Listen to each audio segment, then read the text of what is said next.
السلام علیکم ورحمۃ اللہ وبرکاتہ۔ دوستو، ہمارا channel all rounder Rajput subscribe کریں، لائک کریں، شیئر کریں۔ مجاہد اعظم سلطان صلاح الدین ایوبی کے دور کی قیمتی کہانیوں کا یہ سلسلہ شروع کیا ہے۔ ان میں آپ کو وہ تمام لوازمات ملیں گے جو آپ کے اور نوجوان نسل کے مطالبوں کی تسکین کریں گے، ساتھ ہی ساتھ اس قومی جذبے کو بھی زندہ و بیدار کریں گے جسے ہمارا دشمن پرلذت اور تخریبی کہانیوں کے ذریعے مارنے کی کوشش کر رہا ہے۔ سلطان ایوبی نے قاصد کمانڈر کو بہت سی ہدایت دی اور اسے رخصت کر دیا۔ اس کے گھوڑے کے قدموں کی آواز بھی سنائی دے رہی تھی کہ جاہدین خیمے میں داخل ہوا اور کہا کہ قاہرہ سے ایک قاصد آیا ہے۔ سلطان ایوبی نے اسے اندر بلا لیا۔ وہ انٹیلیجنس کا عہدیدار تھا۔ وہ مصر کے اندرونی حالات کے متعلق حوصلہ سکن خبر لایا تھا۔ اس نے بتایا کہ وہاں دشمن کی تخریب کاری بڑھتی جا رہی ہے۔ علی بن سفیان اپنے پورے محکمے کے ساتھ شب و روز مصروف رہتا ہے۔ حالات ایسے ہو گئے ہیں کہ فوجی بغاوت کا خطرہ پیدا ہو گیا ہے۔ سلطان ایوبی کے چہرے کا رنگ ایک بار تو اڑ ہی گیا۔ اگر صرف مصر کا غم ہوتا تو وہ پرواہ نہ کرتا۔ اس نے مصر کو بڑے ہی خطرناک حالات سے بچایا تھا۔ صلیبیوں اور فاطمیوں کی تخریب کاری کی بڑی ہی کاری جربے بیکار کی تھی۔ سمندر کی طرف سے صلیبیوں کا بڑا ہی شدید حملہ روکا تھا۔ خلیفہ تک کو معجول کر کے نتائج کا سامنا دلیری اور کامیابی سے کیا تھا، مگر اب کرک کو محاصرے میں لے کر وہ وہاں پر پا بزولہ ہو گیا تھا۔ وہاں اس کی غیر حاضری میدان جنگ کا پاسا اس کے خلاف پلٹ سکتی تھی۔ کرک کے محاصرے کے علاوہ اس نے قلعے کے باہر صلیبیوں کی فوج کو گھیرے میں لے رکھا تھا۔ یہ فوج گھیرا توڑنے کی کوشش میں حملے کیے جا رہی تھی۔ وہاں خونریز جنگ لڑی جا رہی تھی۔ سلطان ایوبی اپنی خصوصی چالوں سے دشمن کے لیے آفت بنا ہوا تھا۔ جنگ اس کی نگرانی کے بغیر نہیں لڑی جا سکتی تھی۔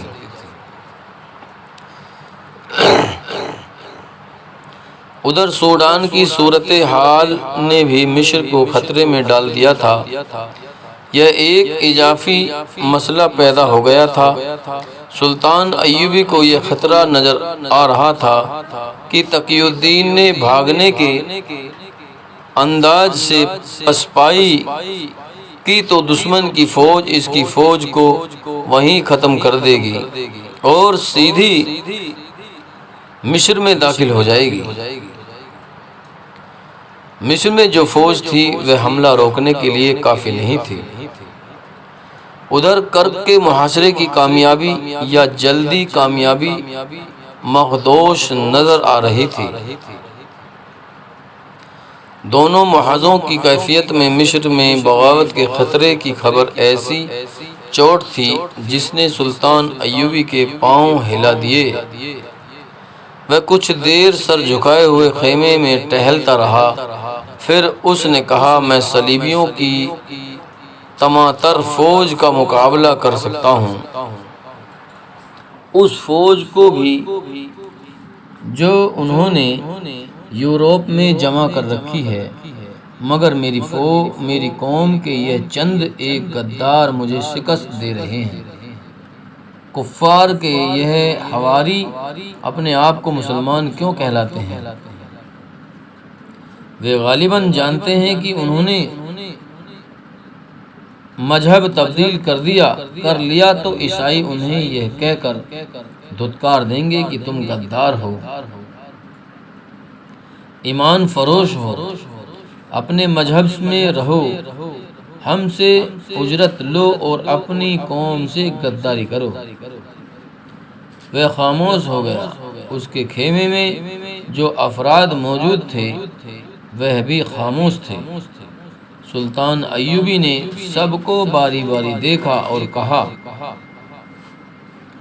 خدا ہم میں سے بڑا ہی سخت امتحان لینا چاہتا ہے، خدا ہم سے بڑا ہی سخت امتحان لینا چاہتا ہے۔ اگر ہم ثابت قدم رہے تو ہم خدا کے حضور سرخ ہوں گے۔ اس نے اپنے ساتھیوں کا حوصلہ بڑھانے کے لیے یہ بات کہہ دی، لیکن اس کا چہرہ بتا رہا تھا کہ اس پر گھبراہٹ طاری ہے جسے وہ چھپانے کی کوشش کر رہا تھا۔ سلطان ایوبی کو اتنا ہی بتایا گیا تھا کہ مصر میں بغاوت کا خطرہ ہے اور صلیبیوں کی تخریب کاری بڑھتی جا رہی ہے۔ اسے تفصیلات نہیں بتائی گئی تھی، تفصیلات بڑی ہی خوفناک تھی۔ تقی الدین نے سوڈان پر حملہ کیا تو چند دن بعد اس نے رشد مانگی۔ قاصد نے کہا تھا کہ زیادہ سے زیادہ رسد فوراً بھیج دی جائے، مگر 2 روز تک انتظام نہیں کیا گیا۔ جو حاکم رسد کی فراہمی اور ترسیل کا ذمہ دار تھا،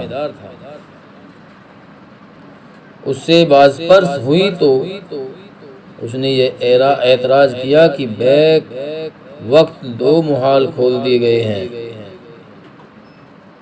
2 محاذوں کو رسد کہاں سے دے سکتی ہے؟ ایک ہی طریقہ ہے کہ مصر میں جو فوج ہے اسے بھوکا رکھا جائے، بازار سے سارا اناج اٹھا کر قاہرہ کے باشندوں کے لیے قحط پیدا کیا جائے اور محاذوں کا پیٹ بھرا جائے۔ یہ ایک اعلیٰ رتبے کا حاکم تھا، مسلمان تھا اور سلطان ایوبی کے محاسبوں میں سے بھی تھا۔ اس کی نیت پر شک نہیں کیا جا سکتا تھا۔ اس کی بات سچ مان لی گئی کہ اناج وغیرہ کی واقعی کمی ہے، تاہم اسے کہا گیا کہ جس طرح ہو سکے محاذ پر لڑنے والے فوجیوں کو رشد ضرور پہنچے۔ اس حاکم نے انتظام کر دیا، مگر 2 اور دن ضائع کر دیے۔ 5ویں روز رسد کا قافلہ روانہ ہوا۔ یہ اونٹوں اور خچروں کا بڑا ہی لمبا قافلہ تھا۔ مشورہ دیا گیا کہ قافلے کے ساتھ فوج کا ایک گھڑ سوار دستہ حفاظت کے لیے بھیجا جائے۔ اس حاکم نے جو رسد فراہم کرنے کا ذمہ دار تھا، فوج کا دستہ بھیجنے کا پر اعتراض کیا اور جواز یہ پیش کیا کہ تمام راستہ محفوظ ہے۔ اس کے علاوہ مصر میں فوج کی ضرورت ہے، چنانچہ رسد حفاظتی دستے کے بغیر بھیج دی جائے گی۔ روانگی کے 6 روز بعد اطلاع آ گئی کہ رسد راستے میں ہی سوڈان میں دشمنوں کی گھات میں آ گئی ہے۔ سوڈانی رسد جانوروں کو لے گئے ہیں اور انہوں نے تمام شتربانوں کو قتل کر دیا گیا ہے۔ قاہرہ ہیڈ کوارٹرز کے بالائی حکام پریشان ہو گئے۔ رسد کا ضائع ہو جانا کوئی معمولی چوٹ نہیں تھی۔ سوڈانی میدان جنگ میں فوج کی ضرورت کا احساس ان کی پریشانی میں اضافہ کر رہا تھا۔ انہوں نے ذمہ دار حاکم سے کہا وہ فوری طور پر اتنی ہی رسد کا انتظام کرے۔ اس نے کہا کہ منڈی کے میں اناج کی قلت ہو گئی ہے، تاجروں سے کہا جائے کہ اناج مہیا کرائے۔ تاجروں سے بات ہوئی تو انہوں نے اپنے گودام کھول کر دکھا دیے، سب خالی تھے۔ گوشت کے لیے ایک بھی دمبا، بکرا، بیل، گائے یا کوئی اور جانور نظر نہیں آتا تھا۔ معلوم ہوا کہ مصر میں جو فوج ہے اسے بھی پورا راشن نہیں مل رہا، جس سے فوجوں میں بے اطمینانی پھیل رہی ہے۔ تاجروں نے بتایا کہ دیہات سے مال آ ہی نہیں رہا۔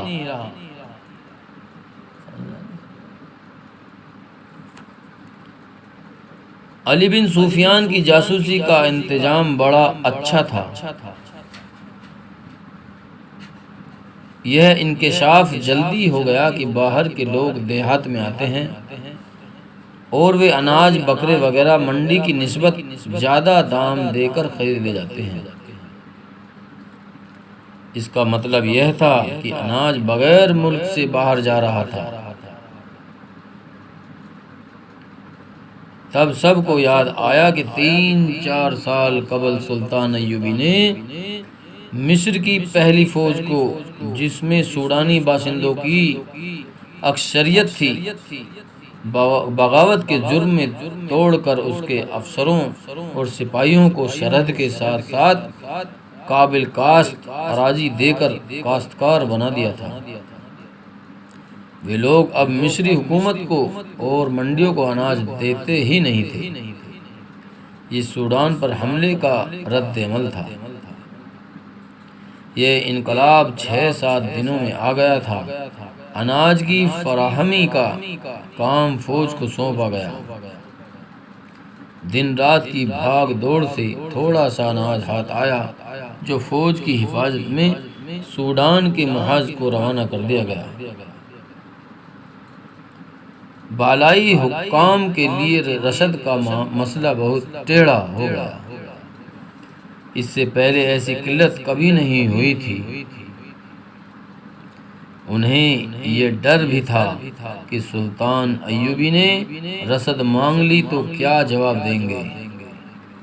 سلطان ایوبی کبھی بھی تسلیم نہیں کرے گا کہ مصر میں اناج کا قحط پیدا ہو گیا ہے۔ اس مسئلے کا حل تلاش کرنے کے لیے تینوں حکام کی ایک کمیٹی بنائی گئی۔ ان میں انتظامیہ کے بڑے عہدے کا ایک حاکم سلیم الادریس تھا۔ اس دور کی غیر مطبوعہ تحریروں کے مطابق الادریس اس کمیٹی کا سربراہ تھا۔ دوسرے دو اس سے ایک ہی درجہ کم عہدے کے غیر فوجی یعنی شہری انتظامیہ کے حاکم تھے۔ رات کے وقت یہ تینوں پہلے اجلاس میں بیٹھے تو دو نے الادریس سے کہا کہ سلطان ایوبی نے 2 محاذ کھول رکھ کر سخت غلطی کی ہے اور تقی الدین ہاری ہوئی جنگ لڑ رہا ہے۔ فلسطین مسلمانوں کی سرزمین ہے۔ الادریس نے کہا وہاں سے صلیبیوں کو نکالنا ضروری ہے۔ وہاں مسلمان کیڑے مکوڑوں کی سی زندگی بسر کر رہے ہیں۔ وہاں مسلمان مستورات کی عزت محفوظ نہیں، مسجدیں استبل بن گئی ہیں۔ یہ سب بہتان ہے۔ ایک نے کہا کیا آپ نے اپنی آنکھوں سے دیکھا ہے کہ صلیبی مسلمانوں پر ظلم و تشدد کر رہے ہیں؟ میں ایک کھلی حقیقت بیان کر رہا ہوں۔ سلیم الادریس نے کہا ہم سے حقیقت چھپائی جا رہی ہے۔ دوسرے نے کہا صلاح الدین ایوبی قابل قدر شخصیت ہیں، لیکن آپس میں سچ بات کرنے سے ہمیں ڈرنا نہیں چاہیے۔ ایوبی کو ملک گیری کی ہوس چین سے بیٹھنے نہیں دے رہی۔ وہ ایوبی خاندان کو شاہی خاندان بنانا چاہتا ہے۔ صلیبیوں کی فوج ایک طوفان ہے، ہم اس کا مقابلہ نہیں کر سکتے۔ اگر صلیبی ہمارے دشمن ہوتے تو وہ فلسطین کی بجائے مصر پر قبضہ کرتے۔ ان کے پاس اتنی زیادہ فوج ہے کہ ہماری اس چھوٹی سی فوج کو اب تک کچل چکے ہوتے۔ وہ ہمارے نہیں، صلاح الدین ایوبی کے دشمن ہیں۔ آپ کی باتیں میرے لیے ناقابل برداشت ہیں۔ الادریس نے کہا، بہتر ہے کہ ہم جس مقصد کے لیے اکٹھے ہوئے ہیں اس کے متعلق باتیں کریں۔ یہ باتیں میرے لیے بھی ناقابل برداشت ہیں، ایک نے کہا، لیکن ایک آدمی کی خواہشات پر ہمیں پوری قوم کے مفاد کو قربان نہیں کرنا چاہیے۔ آپ دونوں محاذوں کے لیے رسد کی بات کرنا چاہتے ہیں۔ رسد کی حالت آپ نے دیکھ لی ہے کہ نہیں مل رہی۔ سوڈان کا محاذ ٹوٹ رہا ہے۔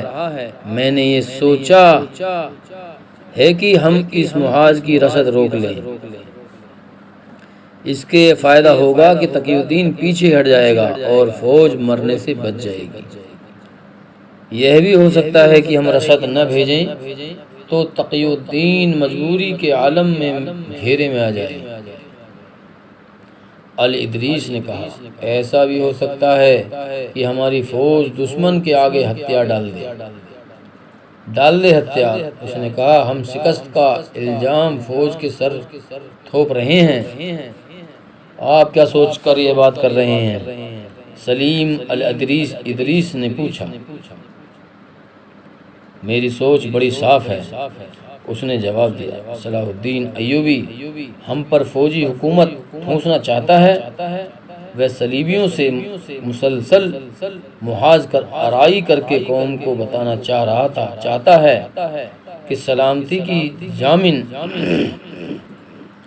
صرف فوج ہے اور قوم کی قسمت فوج کے ہاتھ میں ہے۔ اگر ایوبی امن پسند ہوتا تو صلیبیوں اور سوڈانیوں کے ساتھ جنگ نہ کرنے اور صلح جوئی سے رہنے کا معاہدہ کر لیتا۔ سلیم الادریس سرپٹ اٹھا۔ وہ سلطان ایوبی کے خلاف اور صلیبیوں کی حمایت میں کوئی بات سننا نہیں چاہتا تھا۔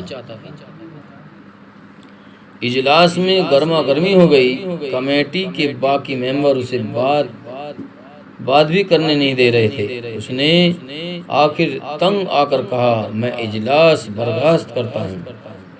کل ہی میں آپ کی رائے اور تجاویز کمل بند کر کے محاذ پر امیر مصر کو بھیج دوں گا۔ وہ غصے میں اٹھ کھڑا ہوا۔ ایک ممبر وہاں سے چلا گیا، دوسرا جس کا نام ارسلان تھا الادریس کے ساتھ رہا۔ ارسلان کا سجرائے نسب سوڈانیوں سے ملتا تھا۔ اس نے الادریس سے کہا، آپ شخصیت پرست اور جذباتی مسلمان ہیں۔ میں نے حقیقت بیان کی اور آپ ناراض ہو گئے۔ میں اب آپ کو مشورہ دیتا ہوں کہ میرے خلاف صلاح الدین ایوبی کو کچھ نہ لکھنا، آپ کے لیے اچھا نہ ہوگا۔ اس کے لہجے میں چیلنج اور دھمکی تھی۔ الادریس نے اس کی طرف سوالیہ نگاہوں سے دیکھا تو ارسلان نے کہا، اگر آپ پسند فرمائیں تو میں آپ کے ساتھ علیحدگی میں باتیں کروں گا۔ یہیں کر لو، سلیم الادریس نے کہا۔ میرے گھر چلو، ارسلان نے کہا۔ کھانا میرے ساتھ کھائیں، مگر یہ خیال رکھیں کہ یہ ملاقات ایک راز ہوگی۔ الادریس کے ساتھ اس کے گھر چلا گیا۔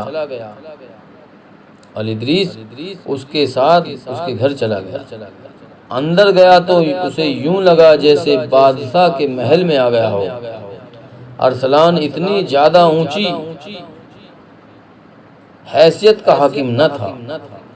دونوں کمرے میں بیٹھے ہی تھے کہ ایک خوبصورت لڑکی نہایت خوبصورت سراہی اور چاندی کے 2 پیالے چاندی کے 2 گول تھال میں رکھے ہوئے اندر آئی اور ان کے آگے رکھ دیا۔